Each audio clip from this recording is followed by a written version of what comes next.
बेंगलुरु में हो रहे एरो इंडिया शो के दौरान एलसीए तेजस को लेकर अब तक का सबसे बड़ा फैसला हुआ है। 83 एलसीए का आधिकारिक करार यहां पर हुआ है एचएएल के साथ। हमारे साथ air chief marshal RKS Bhadauria हैं, वायुसेना प्रमुख। आपसे जानना चाहूंगा कितना बड़ा इसको आप कदम मानते हैं, खासतौर से मेक इन इंडिया के नजरिए से। मेक इन इंडिया के नज़रिए से तो ये बहुत ही बड़ा कदम है। आई डोंट थिंक कभी भी हिस्ट्री में ऐसा हुआ है कि इतना बड़ा प्रोजेक्ट इंडिजिनस इंडस्ट्री को मिला है।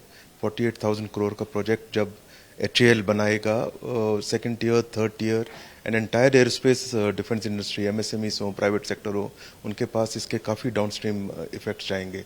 तो एयरोस्पेस इंडस्ट्री के लिए ये एक बहुत ही बड़ा प्रोजेक्ट है एंड एक बहुत बड़ा माइलस्टोन है। और वायुसेना के लिहाज से देखें, जो हम कहते हैं कि वायुसेना पर जहाजों की कमी है, लड़ाकू विमानों की, उसको कैसे उसकी ताकत को बढ़ाएगा? देखो, हमारे स्क्वाड्स की स्ट्रेंथ आप जानते हैं वो कम हो रही थी, उसको अरेस्ट कर लिया गया है। अब उसको वापस बढ़ाने के लिए ये एक अहम कदम रहेगा, बिकॉज इससे हमें 4 स्क्वाड और मिलेंगे। एंड खाली स्क्वाड्स की बात नहीं है, इससे कैपेबिलिटी में भी इजाफा होगा। जो करंट एलसीए हैं, जो इंक्लूडिंग एफओसी वर्जन, उसके मुकाबले इसमें बेटर सेंसर्स हमने कॉन्ट्रैक्ट किए हैं, better weapon, electronic warfare system, एटवेयर रिफ्यूलिंग जो एफओसी में भी है। बट ये सब इस जहाज को और भी कैपेबल बनाते हैं एंड हमारी एयरफोर्स के लिए ये एक बहुत अहम इंडक्शन रहेगी। अब राफेल की भी संख्या बढ़ रही है, उससे किस तरह से आप देखते हैं जो तैनाती है और जो हम वायुसेना की जो दोनों सरहद पर जिस तरह की तैनाती है, उससे कैसे मजबूती मिलेगी? राफेल से तो हमारी बहुत क्रिटिकल कॉम्बैट कैपेबिलिटी एनहांसमेंट हुआ है एंड उसकी तैनाती से तो हमारी जो ओवरऑल कॉम्बैट कैपेबिलिटी है, जो हमारी वायुसेना की क्षमता है कोई भी ऑपरेशन के लिए, उसमें बहुत ही बड़ा अहम इजाफा हुआ है।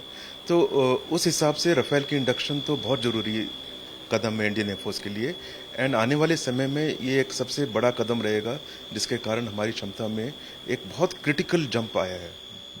अगर हम इस पे एलसीए पे स्वदेशी हथियारों की बात करें, अस्त्रा मिसाइल, उस लिहाज से कितना जरूरी है इसमें जो हथियार हैं और जो मेक इन इंडिया का इसमें पार्ट है? जहाँ तक अस्त्रा मिसाइल का सवाल है, हम अस्त्रा मिसाइल को ऑलरेडी इंडक्ट कर चुके हैं। हमारे जो एग्जिस्टिंग फ्लीट्स हैं उनको मॉडिफाई कर रहे हैं एंड जो एलसीए में मार्क 1A में आएगा उसमें भी हम अस्त्रा मिसाइल के साथ में लेंगे एंड तब तक अस्त्रा मिसाइल के कुछ और मॉडिफाइड वर्जन्स भी आने की संभावना है। तो ये एक इंडिजिनस प्रोजेक्ट है, ये सबसे बड़ा फायदा होता है इंडिजिनस प्रोजेक्ट्स का कि हम पैरेलल में कंटिन्यूसली उसको मॉडिफाई करते हैं। तो वेपन्स के हिसाब से देखा जाए तो अस्त्रा की R&D एंड डेवलपमेंट हमारे वेपन्स, इंडिजिनस वेपन्स अवेलेबिलिटी में एक बहुत बड़ा कदम है। सर, अभी सरहद पर जो तनाव है, खासतौर से लद्दाख सरहद पर चीनी सेना के साथ, वो अभी बना हुआ है कि काफी वक्त हो गया है। वायुसेना की वहां पर तैनाती है सेना के साथ, वहां पर किस तरह के हालात हैं? वहाँ पर जो हालात हैं, हमने अपनी फोर्सेस डिप्लॉय किए हुए हैं, जो रिक्वायर्ड डिप्लॉयमेंट्स हैं फ्रंट लाइन पे या सपोर्टिंग बेसिस में एंड हम वो सिचुएशन को देख रहे हैं। बातचीत भी चल रही है, हम उनके डिप्लॉयमेंट्स एंड उनकी चेंजेस जो भी डिप्लॉयमेंट है उसको मॉनिटर कर रहे हैं एंड जो भी ग्राउंड पे हकीकत होगी उसके हिसाब से हम भी अपनी डिप्लॉयमेंट्स को ऑल्टर करेंगे या स्ट्रेंथन करेंगे, जो भी रिक्वायरमेंट होगी। चीन के जो, अगर हम एयरक्राफ्ट की बात करें, J-20 और बाकी जो एयरक्राफ्ट वहां पर तैनात हैं, उनके मुकाबले हमारी जो तैनाती, हमारे जो राफेल और अब एलसी की हम बात करें, उससे कितनी हमें मजबूती मिलेगी?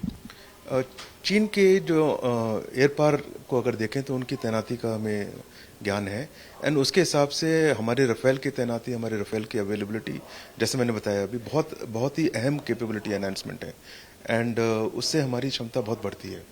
एक सवाल सर, बजट को लेकर जो हाल में बजट आया है, उसमें रक्षा क्षेत्र को लेकर जिस तरह की चीजें हैं, कितना आपको लगता है कि ये अभी जो जरूरतें हैं आप लोगों की, वायुसेना की, वो कितनी पूरी होती हैं? देखो, इस बजट में इतनी पेंडेमिक के इफेक्ट के बावजूद हमें जो कैपिटल आउटले में इंक्रीज मिला है 20% प्लस एयरफोर्स के लिए, वो बहुत ही अहम कदम है एंड हमारी रिक्वायरमेंट्स के हिसाब से हमारी सारी रिक्वायरमेंट्स इससे पूरी होंगी जो इमीडिएट हैं, जो हमें इमीडिएट रिक्वायरमेंट है मॉडर्नाइजेशन के लिए। और सो लास्ट ईयर जो भी इंक्रीज हुआ था, जो हमारे इमरजेंट प्रिक्योरमेंट्स की रिक्वायरमेंट थी, वो सारी पूरी की गई हैं। तो हमारी modernisation and immediate critical requirements के पॉइंट ऑफ व्यू से हमें पूरी सपोर्ट मिल रही है। कोई भी बजट की ऐसी कोई कमी नहीं है। एक आखिरी सवाल सर, एलसीए, सुखोई और रफेल, ये तीन जो एक तरह से हमारे पास लड़ाकू विमान है, ये कितना हमारे आसपास की जो चुनौतियां हैं उसके लेकर कितनी आपको लगते हैं कि ये दुश्मन पर भारी पड़ेंगे? देखो, जो भी हमारे फ्रेश इंडक्शन होते हैं हम सब एग्जिस्टिंग प्लेटफॉर्म के साथ में इंटीग्रेट करते हैं। तो रफेल इंडक्शन हुआ, उसको हम सू-30 के साथ में, मिराजेस के साथ में पूरा वो ऑपरेशनली इंटीग्रेट करते हैं।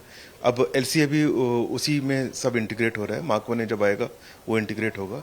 तो ओवरऑल कैपेबिलिटी जब हम देखें तो सिर्फ रफेल की कैपेबिलिटी से इंडक्शन हमारी स्ट्रेंथ नहीं बढ़ती है। जो इंटीग्रेटेड कैपेबिलिटी होती है उससे और भी ज़्यादा इफेक्ट आता है। तो सिनर्जेटिक जो इम्पोर्टेंस है ऐसी चीज़ों की, वो बहुत ज़्यादा अहम है।